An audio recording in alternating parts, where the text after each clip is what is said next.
So this afternoon we'll talk about and we'll demonstrate parts of how to implement social effectiveness therapy for children.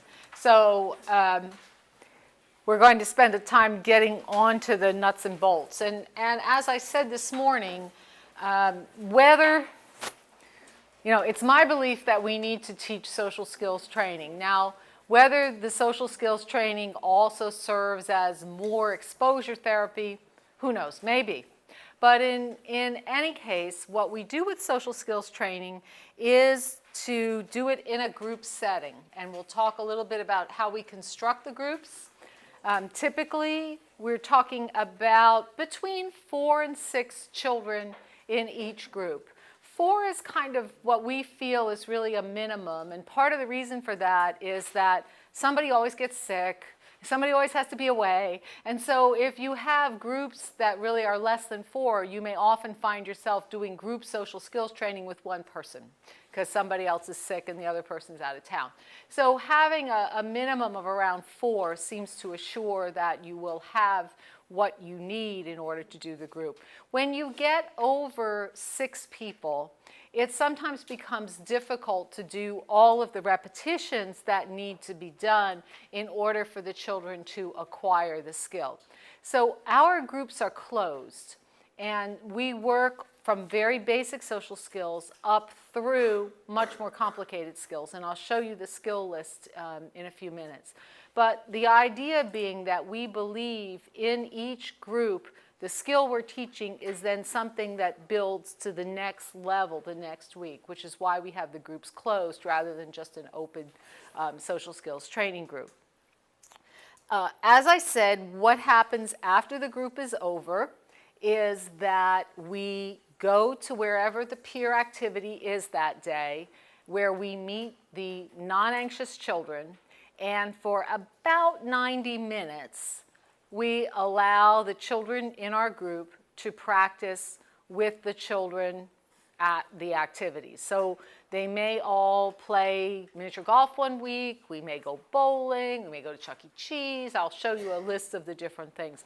These do not have to be expensive activities. There are ways of minimizing the costs. Our grants have, of course, paid for these activities in the past, although parents have always been happy to offer to pay if their child doesn't meet the criteria for the grant to have their child participate in the activities.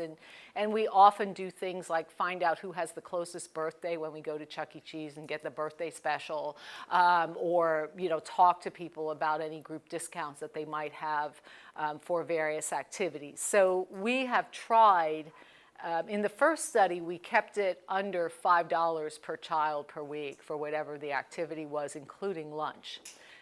There's been a bit of inflation since the first study, which was in the mid to late 90s, but we're still able to keep it under $10 per child per activity, including lunch, just by sometimes being creative with what we do. So all of that occurs, the social skills training and the peer generalization occurs in one day. As I said, we've just found it easier to do it on a Saturday because we're not fighting after-school activities and then it's getting late and the kids haven't done their homework. So for us, the idea of having almost a 4-block period of time is necessary in order to do both of these components. So we try and start the social skills group around 9 in the morning. We try and finish by about 10:15 till we get to the activity, depending on where the activity is in traffic. It may be 15 minutes to half an hour. That's more traffic. We don't go very far from the clinic. And then have the activity for about 90 minutes. And then by the time everybody picks up their child, at the end of the activity, we're talking about usually around 1 o'clock when we close everything down. The other thing is the kids come a second time a week for the individualized exposure session. So as I said, the group social skills training, we kind of know exactly, we have a manual, we have a format of what we do, and then we use the individual session for specifically what that child is afraid of. So are they afraid of, as I said, playing the violin in front of an audience, which was one little girl? Are they afraid of just talking to other kids? Are they afraid of reading in front of the group? Whatever it might be. And we'll get into some detail. We do that on a somewhat of a hierarchical fashion because for most of these children, it's just not one thing. But we try and narrow it to the things that are most anxiety producing and those that are most impairing because, again, we have a 12-week protocol. In regular clinical practice, it wouldn't matter. But because we have a 12-week protocol, we want to make sure we get to the most impairing things and have some time to spend working on those. Some of the rationale that we use before we start the treatment, we have a parent-child education session where we talk about the treatment. We talk about what the expectations are. Parent cooperation is extremely important, and it's very important because one of the things that we found is that parents often like to come and bring their kids to the group and the activity, and then they always cancel the individual session. Our rule is if you don't come to the individual sessions, you're no longer in the group sessions either. The group sessions, particularly the fun part, have a lot of face validity, and parents will often jokingly say to us as we're giving them the calendar, they'll raise their hand, do you have anything like this for adults? Because the idea that you get to go do something fun every week as part of therapy is something that most people find have some face validity. So we feel the parent cooperation is important not only in bringing the kids to the different parts of the treatment, but also in ensuring that they will comply with the homework, which is part of the exposure sessions and the group social skills training. So we talk about how this is not a treatment where you're just going to drop your child off and we're going to fix your kid. That there's going to be things the child is going to have to do at home during the week, and that those things are what you as a parent are going to have to do in order to make this entire treatment successful.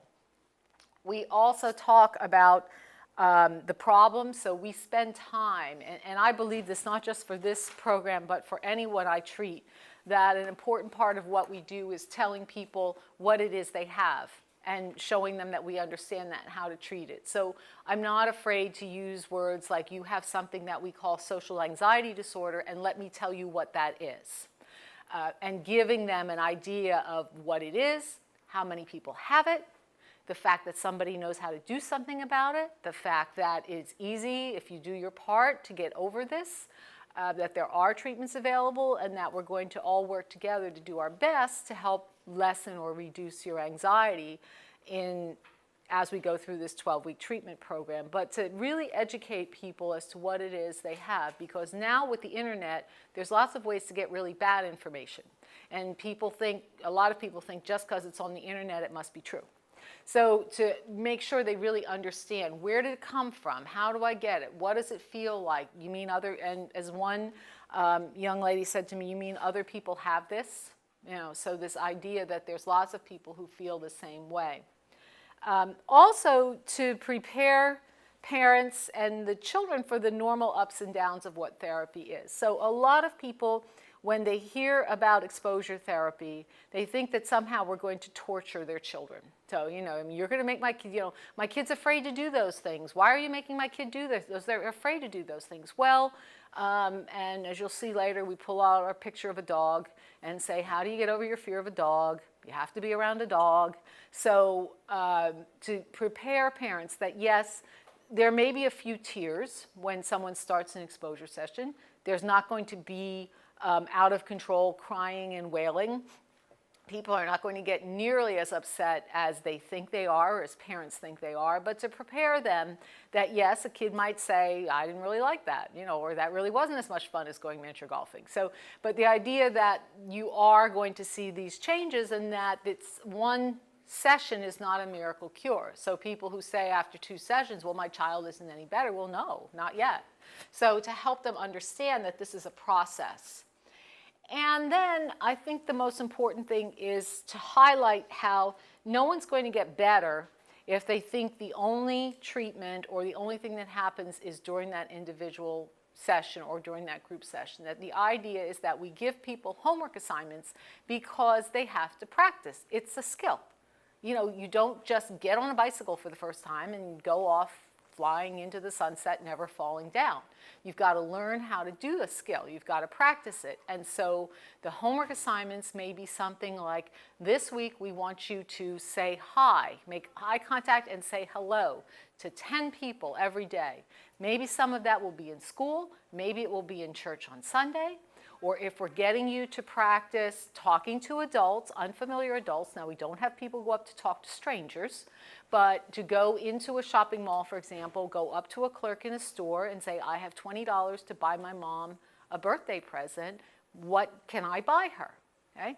So to have them learn to practice to do that, but somebody's got to take the 8-year-old to the mall.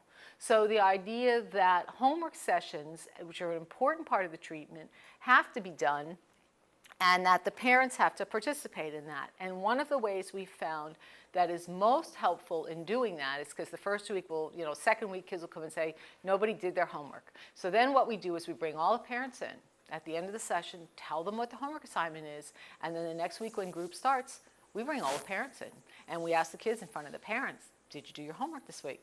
And if the kid says, no, because my mom didn't take me to the mall, okay, everybody else has heard that. So a little bit of social psychology that helps, parents understand there's a little bit of shame involved in this. And so what we find is by doing that, by bringing the parents in at the end of the group session and bringing them back in at the beginning of the session when we review homework, we find homework compliance increases dramatically. First of all, because the parents really know what it is. And second of all, they know they're going to be in the room when we discuss it the next week.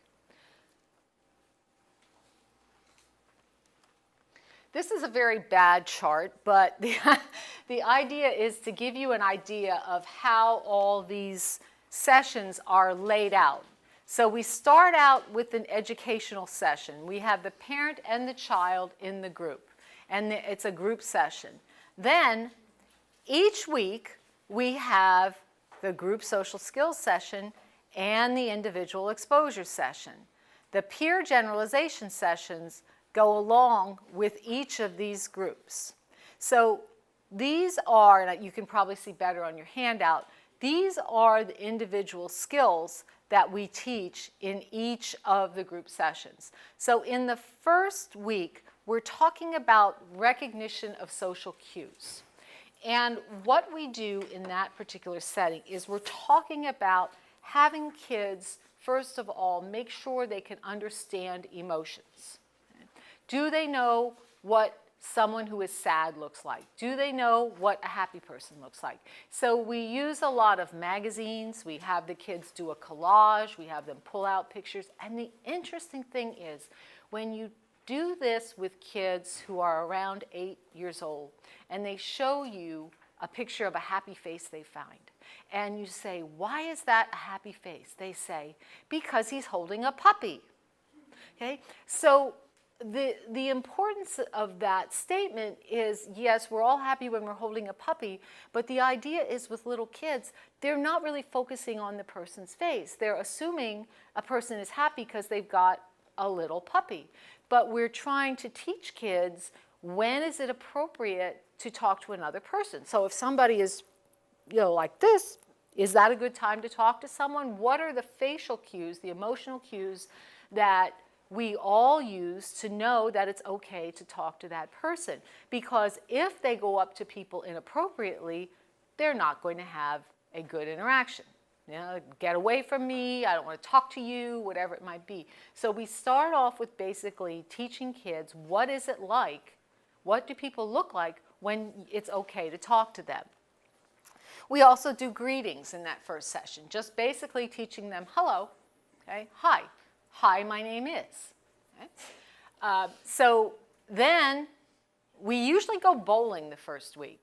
And it's sort of become a tradition, but I like bowling for the first week, because first of all, the kids are all in a kind of a confined space, right? So they're not running all over Chuck E. Cheese, and you don't really know who they are yet. You've got all the kids in a confined space. It's an easy activity. Most kids have done that, as opposed to sometimes like roller skating, where we have to take the kids out ahead of time and have them practice roller skating because they've never roller skated or done something like that. So they have bowling, and the kids have to sit pretty close together, so they have some interaction between them. So it's a good activity to start with, and usually these places have pizza so you can get the kids lunch. But again, if you think about it, it makes sense. These kids, a lot of them have trouble eating in front of other people. So during that peer generalization session, we're not just having them practice their skills. Their assignment may be you have to say hi and tell your name to everybody in the group that you're not going to know. And then they also practice eating in front of other people or with other people. The second week, we do initiating conversations, which is one thing we're going to demonstrate for you in a few minutes, how we go about teaching that skill and what are appropriate conversational topics. Okay? Kids don't always know what is it to talk, should be talking about with other people. Now, again, one of the things to keep in mind is when we go on to maintaining conversations is 8, 9, 10, 11-year-olds don't have long conversations, right? It's kind of like, hi, what's your name? Where do you go to school? Do you want to play basketball? Let's go.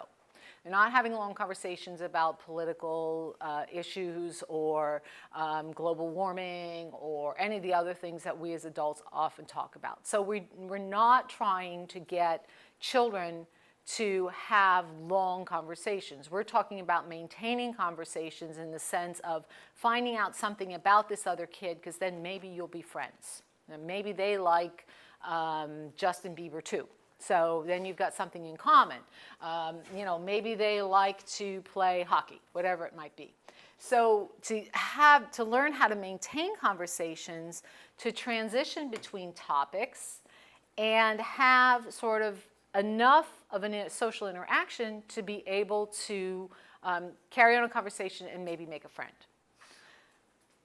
The listening and remembering, number 4, is something that comes from what I talked about earlier, where lots of people who have social phobia say, I'm so overwhelmed by the anxiety, I can't concentrate on what the other person is saying, I don't know how to say. So we have a specific task, which maybe if we have time, I didn't bring the cards, but we can do. Whereas we give the kids what we call a little character card.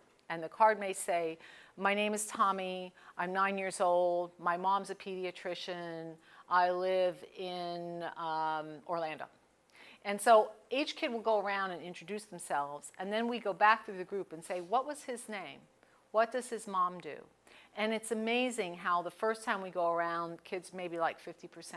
But when we do it a couple times, shuffle the cards and do more, the kids get really good at beginning to really focus on what another person is saying in order to remember it, rather than just sort of waiting for someone to be done talking so then they can say something. So teaching them the art of really listening and then using that information to further the conversation, again, at a pre-adolescent or adolescent level. So skills for joining groups. So how do you break into a group of people who's playing a game, or when's the appropriate time? If your friends are talking about a television show they saw last night, how do you break into that? How do you do that? It's a topic that we talk about. Establishing and maintaining friendships is something that we talk about. Who are your friends? Where do you meet them? How do you get them to join the activities? You know, particularly if you're an adolescent male and you keep asking a girl out and she keeps saying, I have to wash my hair. What does that really mean? Is there, you know, should you just give up and go on to the next girl? So what does it mean if she says, well, sure, I'd really like to, but gosh, I'm busy Saturday night. Do you think we could do it Tuesday? Is that different than I have to wash my hair? So those kinds of cues that we work on.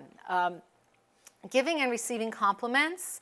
A lot of people don't know how to do that correctly. They're pretty good at giving compliments, but receiving compliments, a lot of people have difficulty with, and we sometimes often denigrate them. What, this old thing? Or, oh, you know, I don't really like that. So teaching them how to just as gracefully accept compliments as to give them.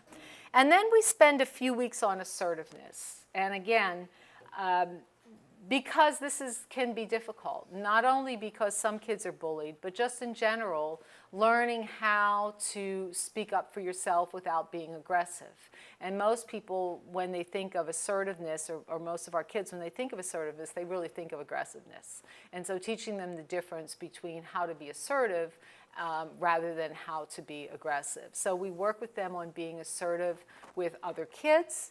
We work with them on being assertive with their parents when necessary, with other adults, and with other individuals in the environment. And every week it gets a little bit harder. So in the first week, we're just basically teaching them how to say no. No, thank you. No, I'm not going to do that.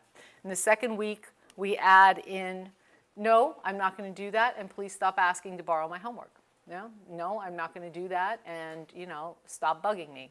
And in the third week, as I said, it's with interactions with authority figures. No, I'm sorry, I didn't cheat on the test. No, I can't do that. And do it in a manner that's effective and still respectful. So this is the week where for homework, it's very interesting because one of the homework assignments is, if they get allowance, maybe you could ask for an increase in your allowance. So, or something along that line. So, or if they're having fights with siblings or peers, to talk to their parents appropriately about what's going on. Talking on the telephone. This is a common problem for kids with social phobia. Adolescents, they don't like to use the phone. They don't like to answer the phone. They don't like to talk on the phone.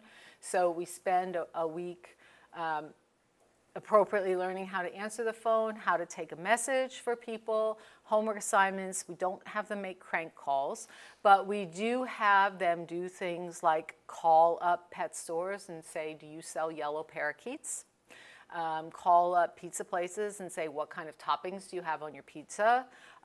So have them ask for information on the telephone in a manner that might, or just, what time do you close? That's a hard one anymore because most people have a recording that says what time the store hours are. So have to come up with other questions that they might use. And again, this may be a series of phone calls. So we're not asking them to have long conversations on the phone, but in the course of homework, they may every day make 10 calls to the pizza store, the pet store, whatever it might be, and ask for a certain thing. Call a game store and ask, do you have, Call of Duty or whatever it might be.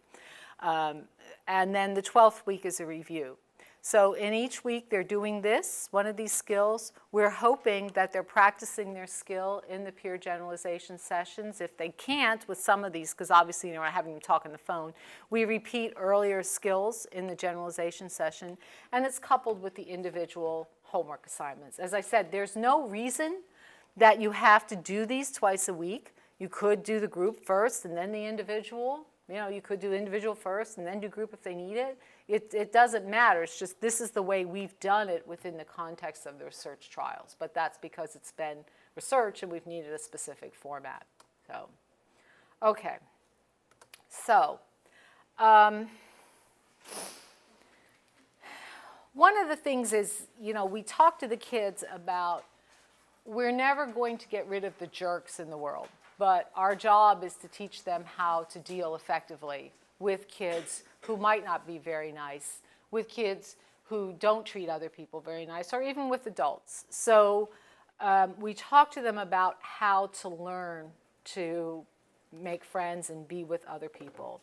So again, just sort of an overview of the different skill components that we do in each of the social skills training sections. And our basic approach to skill building is what you see here. So when we're teaching a skill, we go through each of these 5 components. The first component is instruction. So why? Why do you need to learn to do this skill? Why do you need to make a friend? Right? So we might ask them why they need to do that. Once we help shape them as to why it's important for them to do that specific skill, we then model it. Okay? And so what we do is we want to show them what it is that we're going to be asking them to do. Remember, these are children and adolescents who have performance anxiety. So we want them to see and have a chance to see what it is we want them to do before we ask them to do it. The crucial part of all of this is that you need to, as quickly and effectively as possible, get to behavioral rehearsal.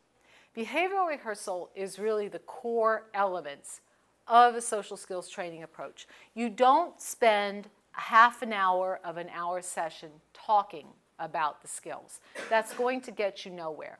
As quickly as you can, and I say usually within about 10 minutes of starting the group training session, you want to start doing behavioral rehearsal. So you want the child to, or the children, to begin to practice the interaction with you, with each other, as many repetitions as is necessary for them to learn that specific skill.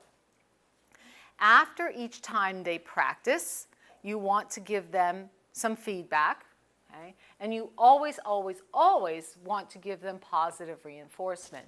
So even if it was the most horrible trial you ever saw, it was still a good trial in the sense that, yes, you tried. You tried to do it, and that's great. Now this time, let's try again, and this time, see if you can look at my eyes. Oh, you're afraid to look at my eyes? Okay, look at my nose. Look at my forehead. I'll never know the difference. None of you know right now if I'm looking at your eyes or looking at your forehead. But you can give them tricks like that, give them corrective feedback, but keep it very positive and praise them for doing the particular skill.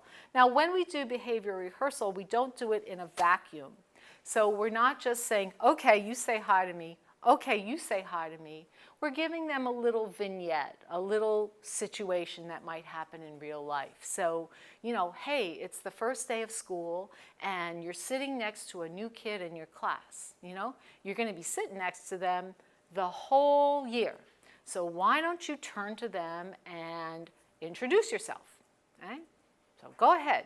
Hi, my name is Johnny, whatever it is. Okay? Great. That's what we want to do. So we always set it up in the context of having them practice within a little vignette. Again, as a way of giving them an opportunity to start putting these skills, even if it's in the clinic, into a particular setting. So this is an example session of what we do, and we're going to, I think if my next slide is correct. Nope, okay. So let me back up one because we are going to actually practice. We're going to role play in a minute, having some of you come up and be the pupils in our initiating conversation. But basically, this is the whole thing. This would be our whole treatment session for the initiating conversation context. So if we were coming in, the first thing, if we had homework from greetings, we would review the prior session, make sure everybody still knew how to do a greeting. We would review homework. Then we would start with instruction. Why is it that we want to learn how to start a conversation? Model it. Do lots and lots of behavior rehearsal with corrective feedback and positive reinforcement. And then at the end, assign new homework and talk about where we're going to go on the activity and what they should do in the activity. Okay? So these are just, as we begin to drill down, just some of the instructions, what we talk about when we do it. Instructions when to start a conversation, what to do, and choosing appropriate conversational topics. So we're going to demonstrate all of this for you in a minute. I just wanted you to have it on your slide. Okay? And then we're going to do assertiveness. So let me back up, and this is where we ask. So we're going to do two different ones for you so you can get a chance to, more of you can get a chance to role play. So we need 3 volunteers, and Brian's going to lead this, and I'm going to be the co-leader. So if we don't have 3 volunteers, we need 3 of Dr. Silverman's students because they don't have a choice. Okay, Tuma's coming up. So. So one of the tips before we start the actual demonstration of a group social skills training is one of the things we do is try to have the therapist, if we have more than one therapist, sit in between the group members in order to just kind of mix it up a little bit. Also, it helps if we're handing out stickers, which we often do to help shape behavior early on in the sessions. It's easier if you're not like sort of reaching all the way across the group in order to do that. We try not to have a table, just try to keep it open. so that, oh, are these my stickers? These are fun money. Oh, these are fun money, okay. Yeah. I'll tell you about fun money in a second, but we try to keep it open so we don't have any barriers. But what we do, because it's developmentally appropriate for both children and adolescents, is rather than stickers, we often use what we call fun money, which is basically just yellow pieces of paper that we've drawn a design on that says fun money.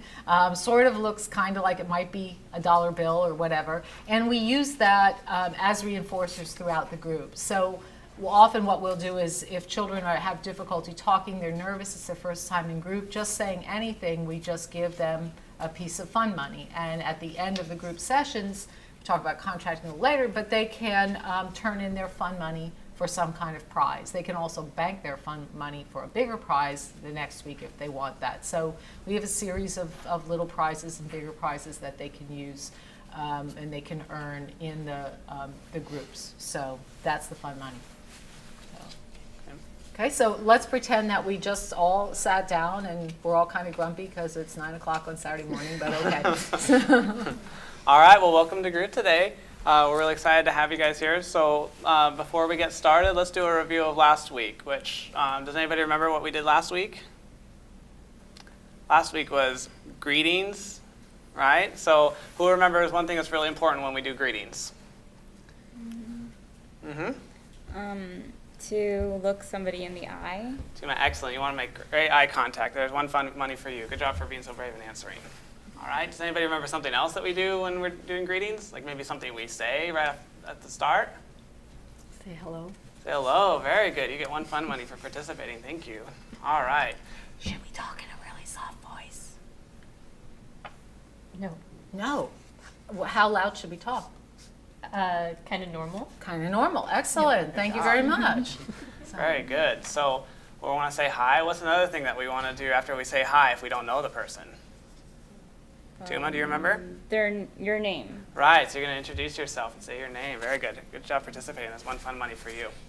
Very good. All right. So since we reviewed last week already, what we're going to do now is going to go over the homework that we assigned last week. So who remembers the homework? Dr. Beidel, do you want to remind everybody what the homework was last week? Our homework was last week that we were going to say hello, look people in the eye, and in a really nice loud tone of voice so they could hear us say hello to 5 people each day. And some could be people in school, some could be people outside of school, some could be people that we know, but one person each day had to be someone we Didn't know. Excellent. Go. Great job. Good job. Thank I you heard for Tuma remembering your participate too. homework. Good So job. good. All right. So who did their homework for last week? Good. All right. So let's. Do you want to skip Yeah, around? let's tell me a little bit. Who did you say hi to this week? I said hello to my teacher. Said hello to your teacher. Very good. So did you say hello to anybody that you didn't know? No. Okay. Okay. So will you practice that for us for next week? Yes. Okay. Good. So we'll just add that to your homework. And you know what? When we're going actually to play miniature golf today, the other kids will be there again, and there'll be some kids who weren't there last week. So you could actually get your homework done by saying hello to somebody that you don't know when we're playing miniature golf. And once you complete that, then you can get the second half of your fun money for the homework Yes. assignment. So that'd be great. Okay. Okay. All right. And what did you do for your homework assignment last week? I talked to some of my mom's friends, Oh. and then we went to the mall, and I said hi to like one of the guys who was, I guess taking my order at the food court. Good. So you talked to some people that you did know. Excellent. And then you talked to somebody that you didn't know. Oh, very good. Very good. And Tuma, why don't you tell us a little bit about your homework? I said hello to somebody I didn't know in the hallway. And then I said hi to one of my teachers. Great. So once again, you said hi to someone that you knew and someone that you didn't know. So you get your fun money for doing your homework. Good job. Everybody, good job on completing the homework and trying hard. I know that it's a little scary sometimes, but you guys are working really hard, so that's wonderful. All right. So today, what we're going to talk about is initiating or starting conversations with people. All right. So we went over greetings last week, and this week, what we're going to do is going to go to the next step, which is actually starting a conversation with them. All right, so what I want to do first is go over some situations in which we would begin a conversation or initiate a conversation with somebody else. So can anybody think of one situation that you would start a conversation with somebody else? Tuma? Like when you have to order ice cream. Good, okay, so when you have to order ice cream, very good. Here's fun money, thank you for participating. Can anybody think of another situation that you would start a conversation with somebody else? Maybe if you forgot your pencil at school and you need to borrow one. Okay, so if you need to borrow one, Excellent. very So good. good. Thanks for participating. All right, one more situation we can think of that we would start a conversation with somebody else? Yeah. If you need to order lunch at the cafeteria. Very good, That all would be a right. great situation too, so. I can think of another one. How many of you have had a new kid come to your class? Raise your hand. Good, right. So we all have. So that would be a good time to start a conversation, maybe with a new kid. Why would that be a good time to start a conversation? Tuma? Maybe because they don't know anybody. Right, very good. Thanks for participating. So if they don't know somebody, then that would be a great time to start a conversation. And if you're the person that approaches that new kid, there's an opportunity there for you to maybe become friends with that kid, right? So that's another reason why we go and start a conversation with them. Can anybody else think of another reason why we want to start a conversation with the new kid? Maybe they're shy. Oh, maybe they're shy, and since they don't know anybody else, maybe they're feeling kind of lonely too. Thanks for participating. Good job. All right, so very good. So those are some different situations that we would start a conversation with somebody else. So now what we want to do is go over knowing whether or not that's a good time to have a conversation. So let's see. Right now, do I look like it's a good time to have a conversation with me? No. No, No, why not? because you're looking down. Right, because I'm looking down. What else? You're frowning. I'm frowning, so I don't look very happy. So maybe or maybe not, that would be a good time to start a conversation with me. So we'll have to think about that a little bit. Let's see. Tuma, do I look like it would be a good time to start a conversation with me now?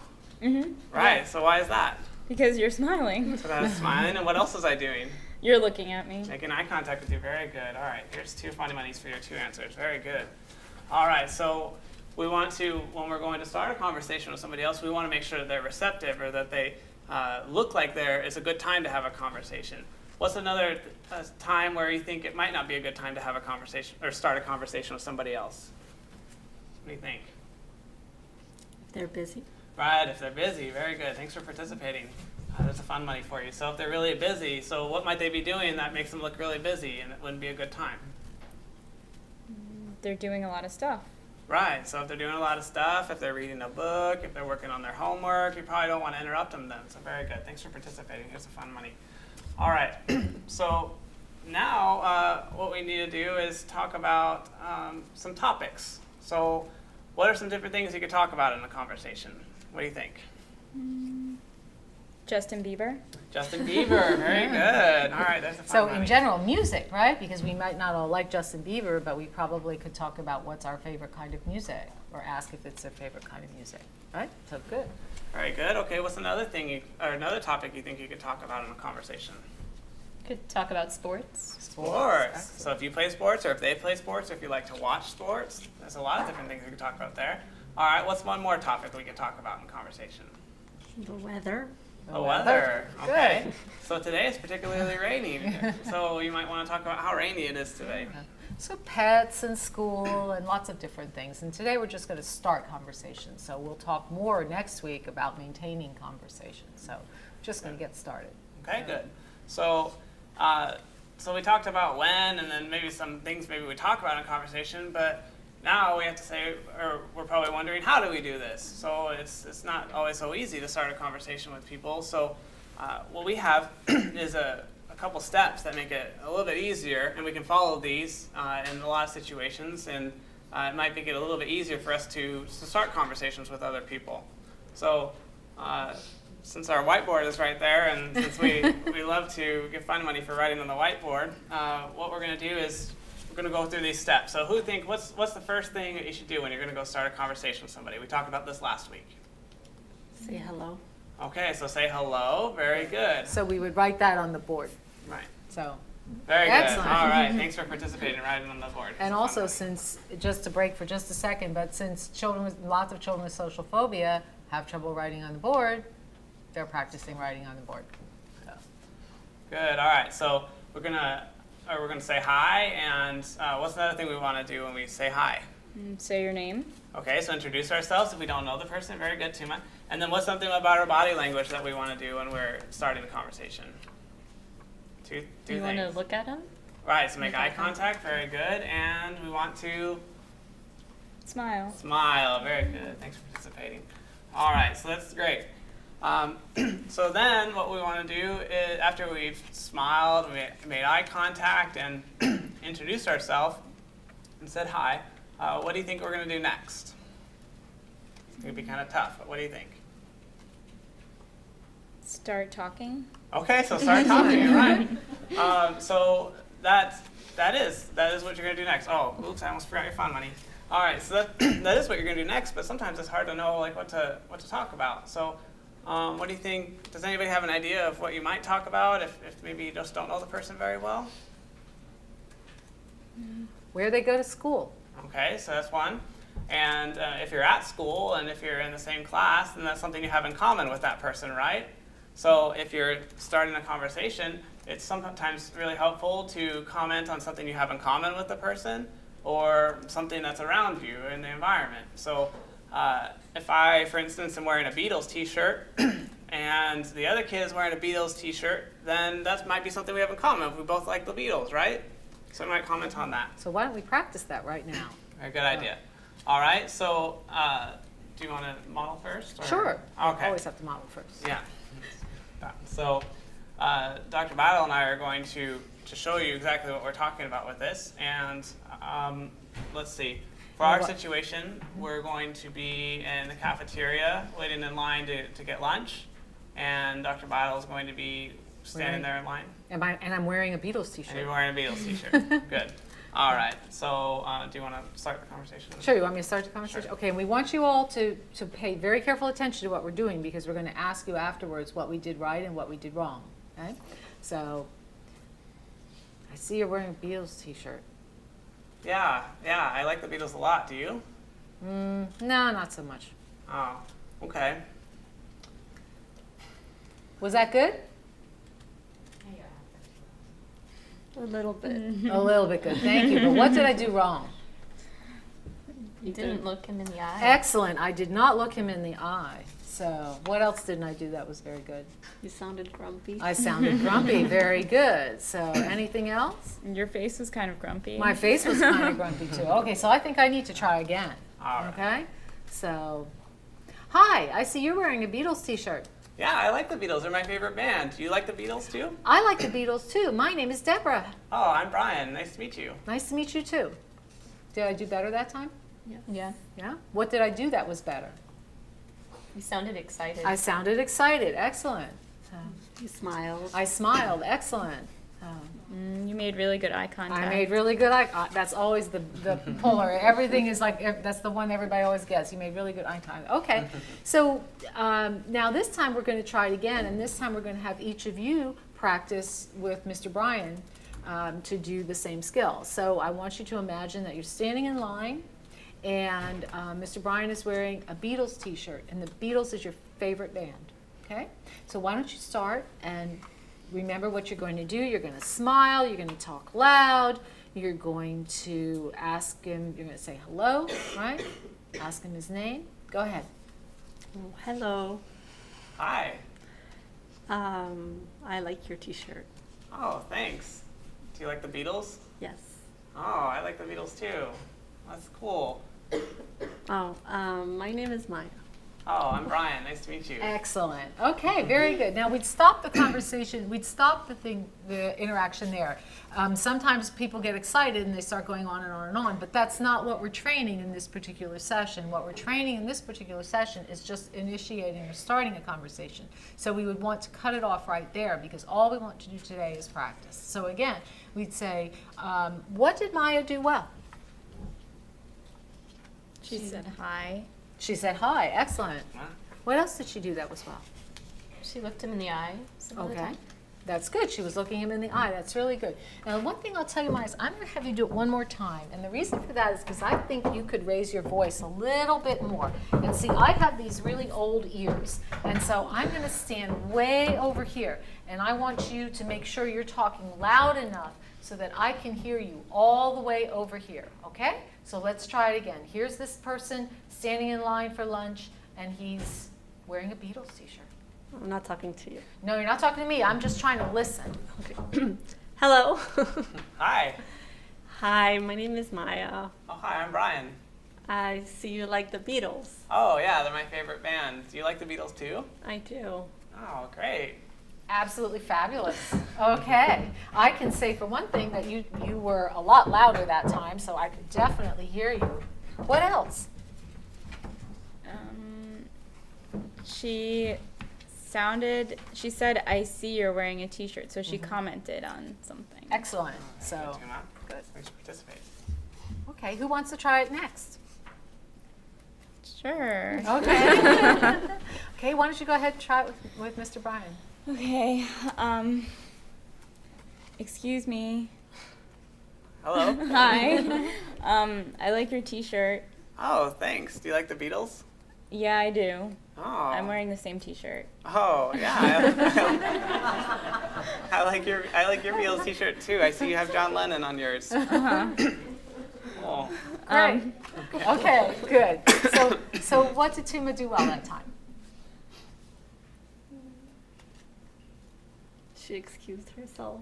So She wasn't did. rude. She wasn't rude. Excellent. So she didn't just like bust in and go, hi, right? So, okay, that was good. And your voice was nice and loud. Okay, Erin, why don't you try? Yeah. Okay. So, Hi. Hi. How are you doing? I'm good. How are you? Good, thanks. I'm Erin.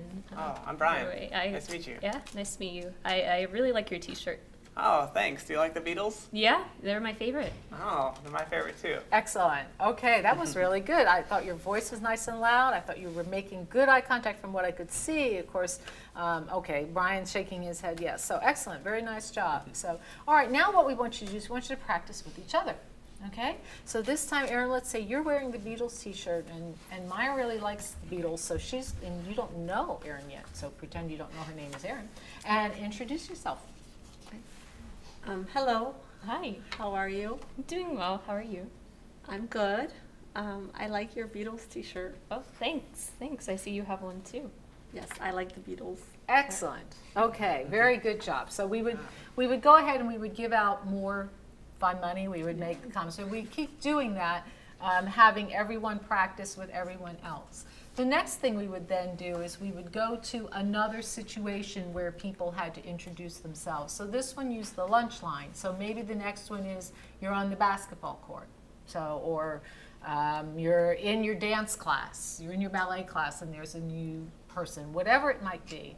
We always have some standard scenes that we have prepared ahead of time based on what we know about the children. And then we also might solicit from them some situations that are difficult for them to do. So in this particular setting, and usually we would have one more children, but we ran out of room on the stage here, but everyone would practice with one of the therapists and then with each other. Okay? Are there questions from the audience or the audience members? Okay. Would anyone else like to come up and take a turn on stage, and we'll do assertiveness? Just show you how that goes. I guess you're all stuck. Okay. So we need the fun money back. Here. Oh, yeah. Start over. Where's our prize? So usually at the end we've got, what's worth $15, what's worth $25. One of the things you'll see, since we're going now to another skill, which is a little more complicated skill, by the time we get to week 8, we stop handing out for every single phrase fun money. So fun money becomes much harder to earn. And also we're trying to decrease the idea of every time you talk you get something, because it doesn't happen that way in real life. So we start to decrease the number of times that people get reinforced, although they still receive fun money for participation. And also the other thing that you'll notice that I do when we do modeling is, you might have picked it up before, but I often model inappropriate behaviors for several reasons. First of all, because hopefully sometimes it just sort of breaks the ice and gets everybody to relax. The second thing is that sometimes it's easier to show something than to try and describe it. So it's sometimes easier to show the wrong way. And the third is the kids like to tell you what you did wrong. So it's fun for them to say, you didn't make eye contact, you were yelling at that other person, or whatever it is that it might be. So, okay, Brian, do you want to start us? And then I'll jump in as we go along. Yeah, do we want to go through the review and No, everything we'll again, skip or- the review, I think, but we would do the same thing when we do assertiveness. We would start the session again with reviewing the previous session's content. We would have them practice the previous session just so we know that they know how to do it, review homework. But then go ahead and Right. take us. All right, so today's topic is assertiveness. So who can take a guess, or who knows what assertiveness means? Big word. Getting what you want. Getting what you want. Well, sometimes results from being assertive, yes. So very good. Thanks for participating. Let's see. Does anybody else have an idea what assertiveness means? Like being strong. Being strong. Very good. Standing up for your rights, or standing up for what you think is the right thing. Good. Okay. So thanks for participating.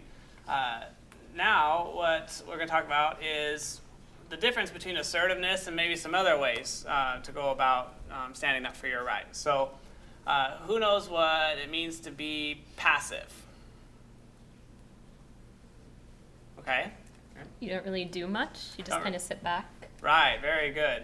That's a very good answer. Thanks for participating. So someone who's passive, they just sit back and they don't stand up for their rights, really. They just kind of let people walk all over them, right? So we talked about in the past how it's kind of hard to, people kind of walk all over us sometimes, and what we want to do, though, is stand up for our rights. So that's being assertive. Now, if I'm being too assertive, You made it like this? oh, yes. So what happened right there, Tuma? She kind of just butt into what you were saying. Right. So she was very aggressive in how she just said that, right? So do you guys think that that would be a nice way to talk to somebody? All right. So when being assertive, we don't want to be passive, which means just letting people walk all over us. We also don't want to be really aggressive because we don't want to be really mean to people either, but we want to be somewhere in between. So we want to find a good spot where we can stand up for our rights, but still be polite about it and nice about it, okay? So let's talk about some steps to being assertive. All right, so some of these follow other steps of previous things that we've been working on for the last couple of weeks. The first, what do you guys think you want to do first? This is usually the first thing we do when we're about to make contact with somebody. Make eye contact. Make eye contact. So you want to look the person in the eyes. And that's two things. One is so that they know that you're communicating to them. The other is because you want to seem confident. Okay, so if you're standing up for your rights, or what you think is right, you want to appear confident, right? And that's part of being assertive. Good. So next, what we're doing, something I think I didn't discuss, but I think is important. In what situations do you think you want to be assertive? When someone's being mean to you. Right, if someone's being mean to you, if someone's bullying you, very good job, Tuma. And What do you think, Maya? When's some time you think you need to be assertive? If someone wants to copy your homework. Absolutely, that's a good one. Someone wants to copy your homework. Someone wants you to do something that you think is wrong or that you know is wrong and you don't want to do. right. Good. Another example is if somebody maybe wants to copy. What do you Copy have homework. Copy homework, Yeah. right. So right along that with cheating off top of your test, or another good example is if some kids want your lunch money, or they want to borrow lunch money and then you won't have money for lunch. So we need to be assertive and stand up for our rights. Okay, so going back to our steps, one, we want to make eye contact. And what kind of voice do you think we want to use? Do we want to use a voice like this? No. No. What about a voice like this, like we talked about earlier? No, probably not. So we want to use what we call a firm and pleasant voice, right? So could somebody give me an example of what you think a firm and pleasant voice sounds like? Like you. Like No. me? Okay, very good. Yes, so I'm sounding confident, I'm projecting my voice, but I'm not being aggressive, and I'm not yelling at the person. I'm just speaking to them in a typical volume that we see in a typical conversation that we've been practicing for the last couple of weeks. Good. So when you're being assertive with somebody, the first thing, or a good way to start out with what you're going to say to that person is to say, I'm sorry, I can't do that thing. So for example, if someone says, hey, I didn't do my homework, let me just copy yours real quick. You're going to start with, I'm sorry, but I can't let you copy off my homework, right? Now it's important to talk about that because we're not apologizing, right? Because we're not doing anything wrong by saying, no, you can't copy off my homework. But it's a polite thing to say, and it's a good way to start the conversation. So let's model that. Right. So let's see. Dr. Beidel and I will use, Dr. Beidel wants to copy my homework again. And, and I'm going to stand up for my rights and be assertive. Hey, Brian, how you doing? Hey, not bad. How are you? I'm good. Did you watch that really cool TV show last night? Yeah, I did. It was so good. I know. It was so good that I forgot to do my homework. So can I copy yours? Oh, I'm sorry, but, well. Come on. All right, real quick, but you can't tell anybody. Okay. All right, so how's that? Not good. Why not? You didn't stand up for yourself. I didn't. I gave Excellent. in. Right? She was putting pressure on me, and I gave in. So let's try it again. This time I'm going to stand up for myself. Okay? Hey, Brian, how you doing? Hey, I'm good. How are you? I'm good. Did you see that really cool movie that was on TV last night? Oh, yeah, I did. Wasn't that good? Yeah, I was so good. I was so excited, but I forgot to do my math homework. Let me have yours quick before Mrs. Smith gets in class. Oh, I'm sorry, but I can't let you copy off my You don't have to homework. be sorry. I'll just take it from you. No, that's okay. It's not appropriate for me to give you my homework to copy. But if you were my friend, you'd give me your homework.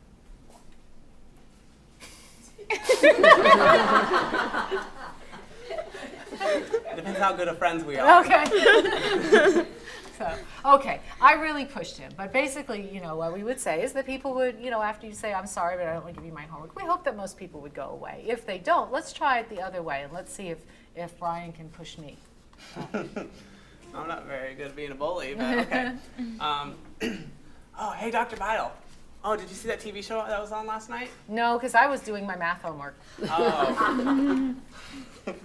Well, I watched the show, and it was way worth it. But since I watched it, I didn't get my homework done. So I was wondering if I could just copy a couple questions off of yours. I'm sorry, I just can't lend you my homework. Mrs. Smith said we're not allowed to share homework. Oh, okay. Well, all right. Well, I'll just ask somebody else. Okay, but, there's a little bit of time before class. If you want me to, I can help you with your homework. Oh, okay. Well, that'd be nice. Thanks. Okay. So what was different that time?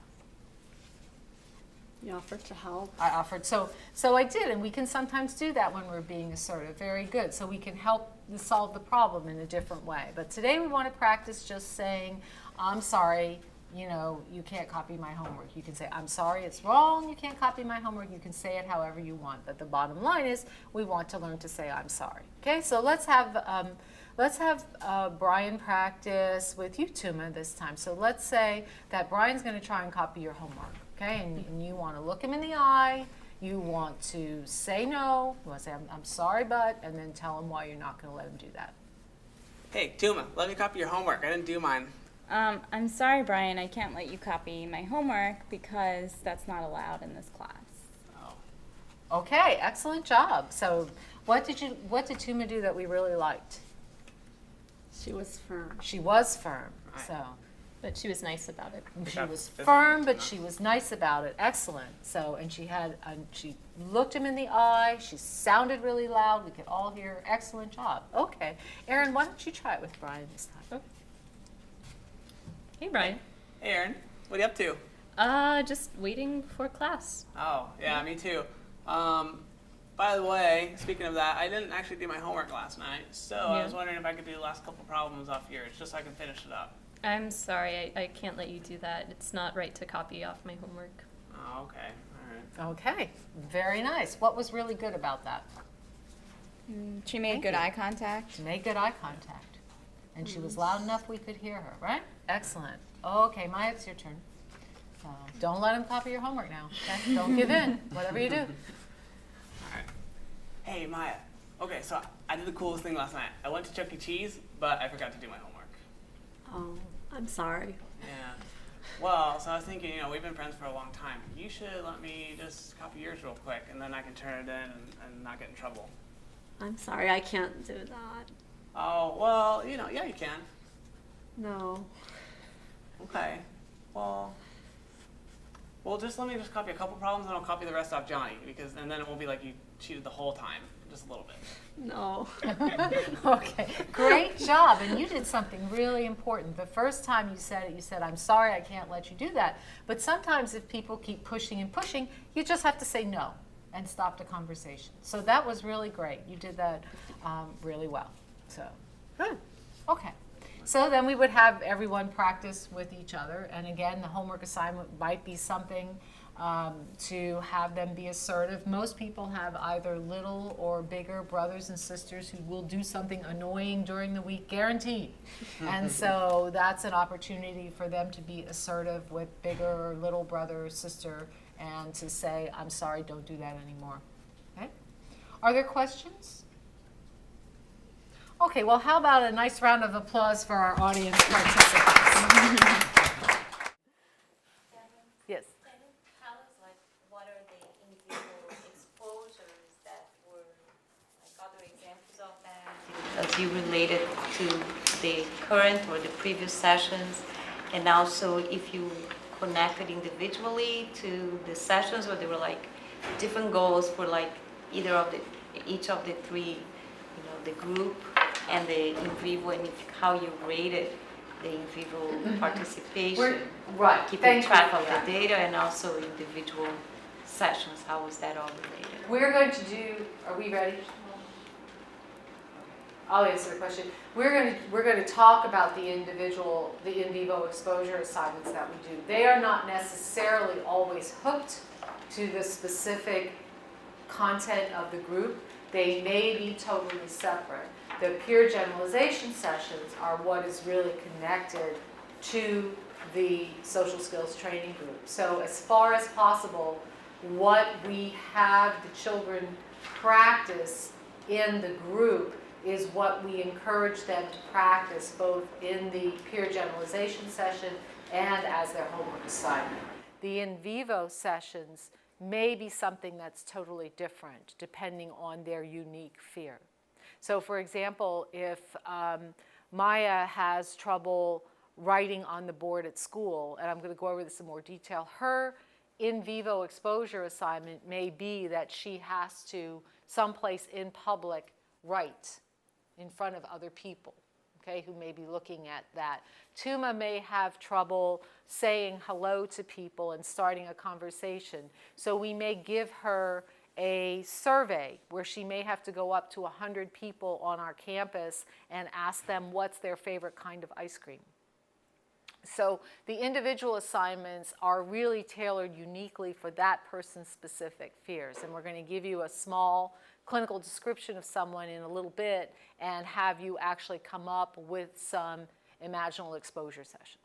Or not imaginal, but in vivo exposure sessions. Okay? Sure.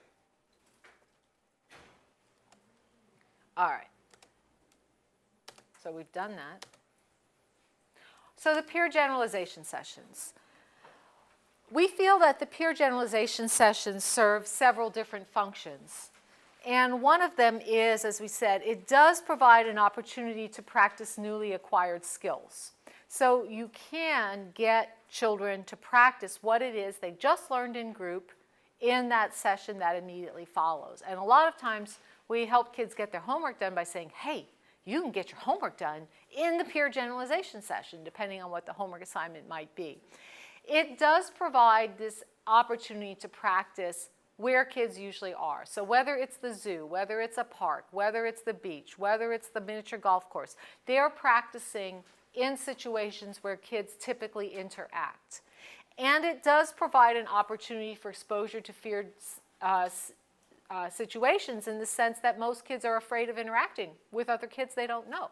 So just by having to interact in the peer generalization sessions, there's some degree of exposure that's going on as ready. And Finally, it also helps us as a therapist identify what might be some targets that we need to focus on in their individual treatment sessions. So if we see that they can barely talk to one of the other kids, that may be where we have to start with the individualized exposures. So it provides us an opportunity to observe them interacting or not interacting with other children, and helps us target their individual treatment goals. So just sort of a visual. In the group, this is sort of the way we set it up. In the group social skills training, we then explicitly encourage the children to practice what they learned in the group at the activity. So where do we get the peers is often a question. Well, we usually just put an ad in the paper or on email saying wanted friendly, outgoing kids to participate in a program with shy kids, free activities and lunch. Okay? Usually gets us a lot of kids who want to do this. With adolescents, a lot of adolescents find that this serves as their community service activity, because certainly it is, and we sign the papers for how many sessions they came and participated in the group. For a lot of younger kids, what we found is particularly children from single-parent families or children who have limited means. This might be an opportunity for them to get to do some things they might not otherwise get to do or get to do on a regular basis. We were adopted one time by a Girl Scout troop who decided that as a group they would help us. Had one little guy whose mom came in and said, you have to take my son Sam. And I said, why do I need Sam? And she says, because Sam goes out in the middle of the street and yells, does anybody want to come out and play? So we took Sam. He started when he was 8. He finished with me when he was 17. So he was in it for the long haul. But it's not difficult. There's not a lot of training that goes on. We obviously want kids who are going to be nice. I tell them if they're mean to the other kids, that's the last time they're going to be in group. We talk to them a little bit about confidentiality. But basically what we tell them is they're going to learn the other kids' first names, but they're not going to learn any more about them. We tell them that some of the kids they talk to are going to be shy, and some of the kids they talk to are not going to be shy, and we're not going to tell them which is which. But we do sometimes pair them up. And so what we'll say is, Sam, this week I want you to work with Mike. You know, I want you and Mike to hang out together at Chuck E. Cheese. And Sam, no matter where Mike goes, I want you to go too. Okay? I don't want you to leave him.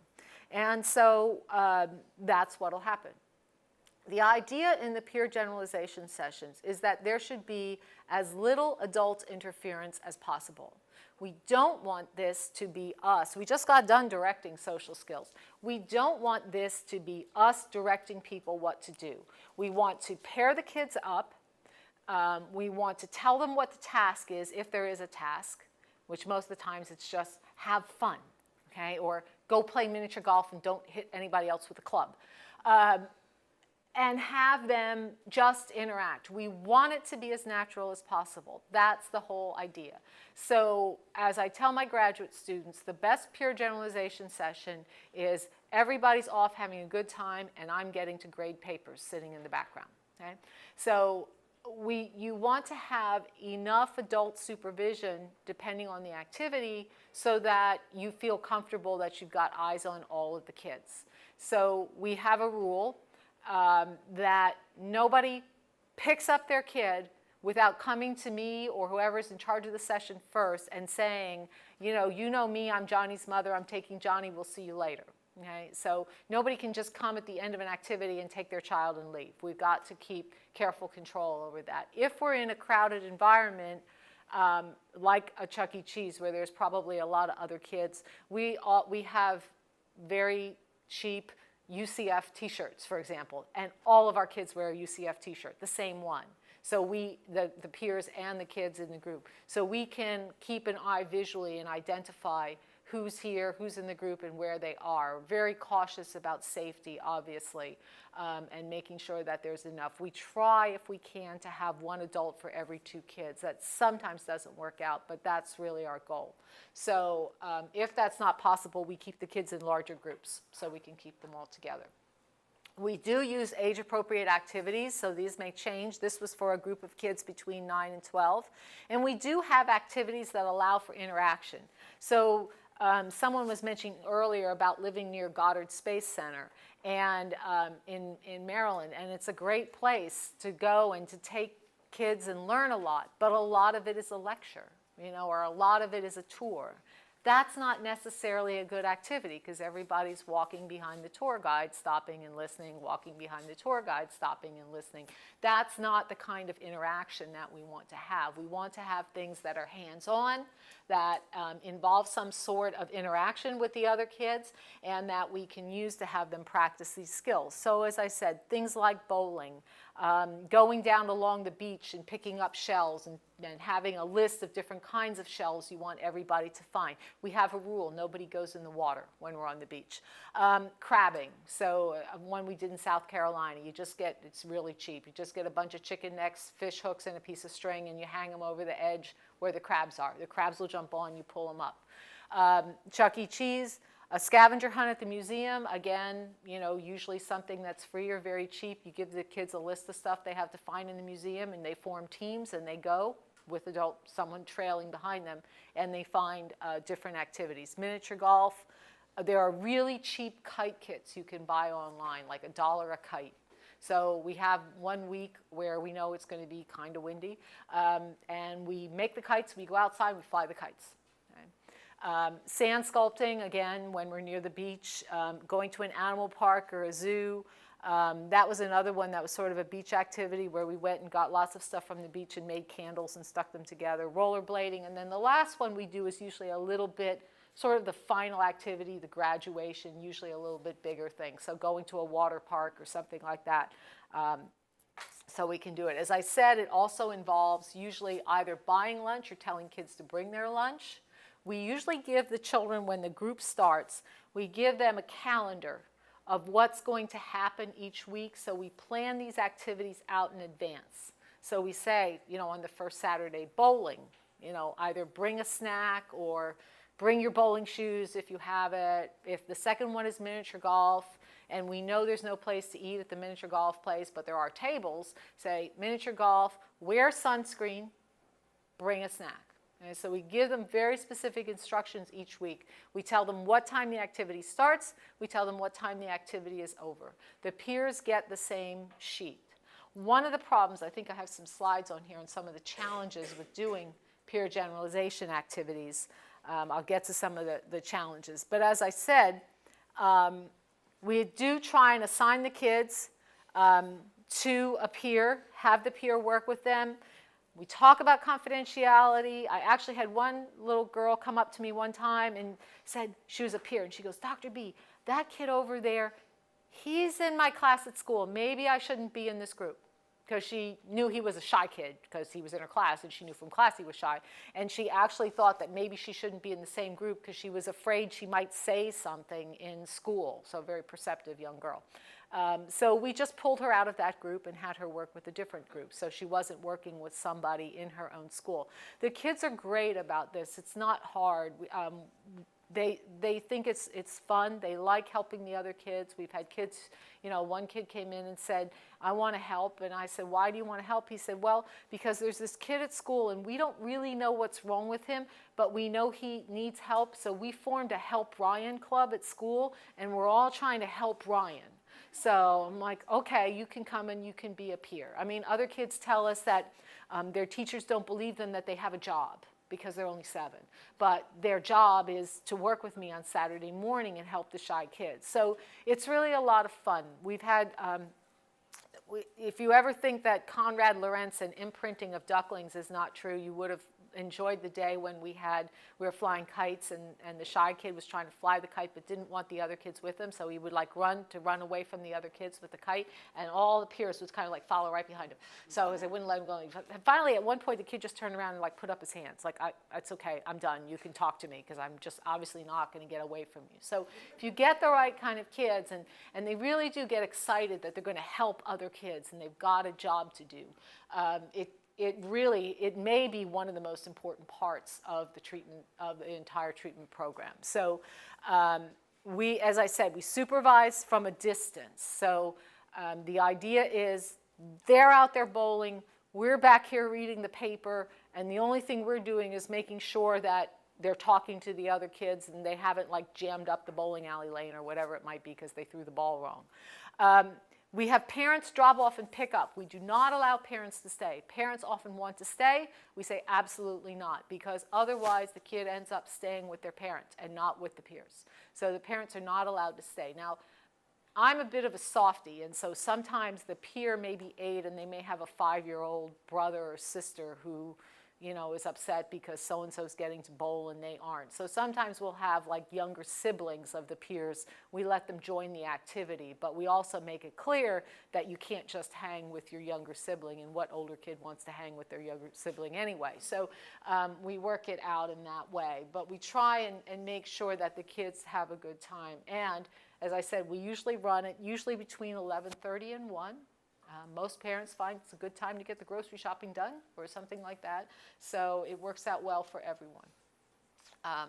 The peers are age matched. So it wouldn't really be a peer if the peers were 17 and the kids were 9. So you have to find peers who are about the same age. We try to have lots of diversity in terms of sex, in terms of race, ethnicity. We try and mix it up. We don't want to have the same 4 or 5 peers at every single activity, because then they'll just get used to those 4 or 5 kids. So we try and mix it up and have lots of different peers that we can fill in and pull out on different sessions. So as I said, screening is essential. Lots of times parents who have kids who are really shy will see this as an opportunity to sort of have their kid learn social skills without, or think that their kid may need some socialization. So we have to be careful, because sometimes we get kids who really should be in the treatment group being offered to us as friendly, outgoing peers when they're really not. So you do have to screen them. You also have to screen them to make sure that they don't have ADHD or conduct disorder or things like that, because that would not make them a very good peer. Okay.